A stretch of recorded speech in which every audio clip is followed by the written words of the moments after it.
तो देखिए, नई अयोध्या की रामधुन सुनाई दे रही है। अयोध्या में बन रहे मंदिर में रामलला विराजने वाले हैं। आज से 42 दिन बाद भव्य और दिव्य गर्भगृह में रामलला की प्राण प्रतिष्ठा होगी।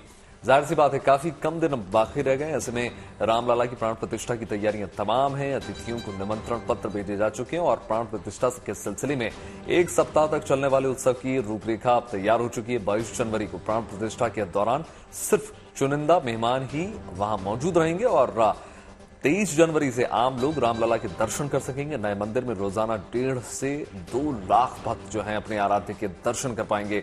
इससे पहले अयोध्या में विकास के कामों में तेजी आई है। दूसरी तरफ देखिए, पुणे में रामलला की पोशाक तैयार हो रही है।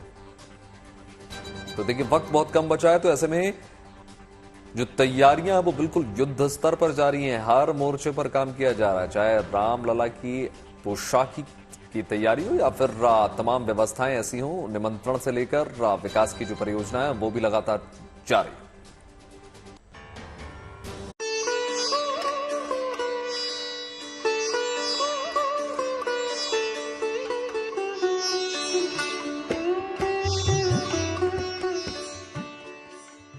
अयोध्या के निर्माणाधीन श्री राम जन्मभूमि मंदिर में रामलला की प्राण प्रतिष्ठा की शुभ घड़ी आने वाली है। करोड़ों अरबों श्रद्धालुओं की युगों युगों से चली आ रही प्रतीक्षा पूरी होने वाली है। रामनगरी में तमाम तैयारियां जोरों शोरों से चल रही हैं। लंबे इंतजार के बाद रामलला का भव्य मंदिर बन रहा है, तो प्राण प्रतिष्ठा का कार्यक्रम भी दिव्य होने वाला है। 15 जनवरी 2024 को मकर संक्रांति के अवसर पर सूर्य के उत्तरायण होने के बाद मंदिर में प्राण प्रतिष्ठा से जुड़े विधि विधानों का शुभारंभ हो जाएगा। जो नियम है उसमें अन्नाधिवास, जलाधिवास, औषधि अधिवास, पुष्प अधिवास और ये सारी चीज उनमें रखा जाता है मूर्ति को।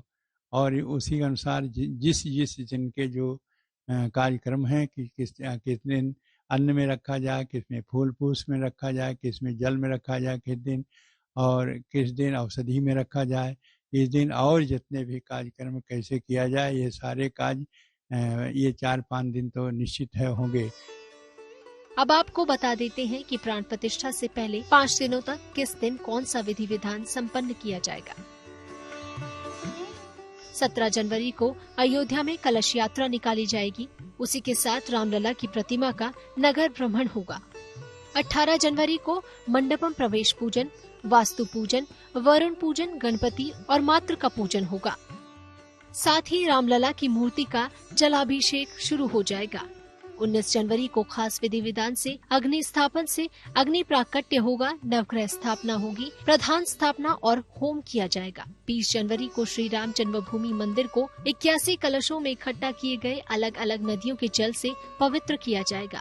इसी दिन वास्तु शांति अनुष्ठान के साथ रामलला मंदिर की मूर्ति का अन्नाभिषेक भी होगा। इसी तरह 21 जनवरी को विशेष पूजन और हवन के बीच रामलला का 125 कलशों से दिव्य स्नान होगा। फिर रामलला की मूर्ति का सायाधिवास होगा और उसकी स्थापना की जाएगी। 22 जनवरी को मध्यम काल में मृगशिरा नक्षत्र में प्राण प्रतिष्ठा की महापूजा होगी। महापूजा के बाद प्राण प्रतिष्ठा मूर्ति का अक्षत डाला जाएगा और महापूजा होगी। ये सारी पूजाएं जो है यह भगवान श्री राम की प्रतिष्ठा होने के लिए, निर्विघ्नता के लिए, उनमें देव कलाओं की जागृति के लिए जो मंदिर बना है उस मंदिर की शुद्धि के लिए इस प्रकार की ये सारी पूजाएं हैं। इन पूजाओं में अनेक प्रकार के यज्ञ है, पारायण है, मंत्रों के जप है, अधिक सब चलता रहेगा। कुल मिलाकर 15 जनवरी से लगातार रामनगरी में उत्सव का माहौल बना रहेगा। इसी दौरान श्रद्धालुओं का विघ्नम सैलाब अयोध्या में उमड़ने वाला है, जो रामलला की प्रतिमा के नगर भ्रमण में शामिल होगा। 17 तारीख को श्री भगवान का नगर भ्रमण होगा। वे अपने निर्माण स्थल से निकल करके मंदिर में जाते समय नगर परिक्रमा करेंगे, भ्रमण करेंगे और मुख्य देवालयों का दर्शन करेंगे। नगर निर्माण के बाद रामलला की निर्धारित प्रतिमा को गर्भगृह में स्थापित कर दिया जाएगा और वहीं बाकी सारे विधि विधान पूरे किए जाएंगे। 22 जनवरी को शुभ मुहूर्त में नवनिर्मित राम मंदिर में रामलला की प्रतिमा की प्राण प्रतिष्ठा की जाएगी। खुद प्रधानमंत्री नरेंद्र मोदी प्रतिमा में प्राण प्रतिष्ठा अनुष्ठान के यजमान होंगे और इस कार्यक्रम को संपन्न करेंगे। इसके बाद श्रद्धालु भव्य मंदिर में जब अपने आराध्य के दर्शन करने पहुंचेंगे तो उन्हें श्री राम की एक नहीं बल्कि 2 मूर्तियां प्रतिमाएं दिखाई देंगी। एक प्रतिमा गर्भगृह में विराजमान होगी जबकि दूसरी प्रतिमा की प्राण प्रतिष्ठा नहीं होगी। इसे चल मूर्ति या उत्सव मूर्ति कहा जाएगा। एक रामलला की अचल मूर्ति मंदिर के गर्भगृह में हमेशा के लिए स्थापित हो जाएगी तो दूसरी मूर्ति का विशेष अवसरों पर भक्तों और श्रद्धालुओं को दर्शन होगा। बनवीर सिंह के साथ bureau report, good news today.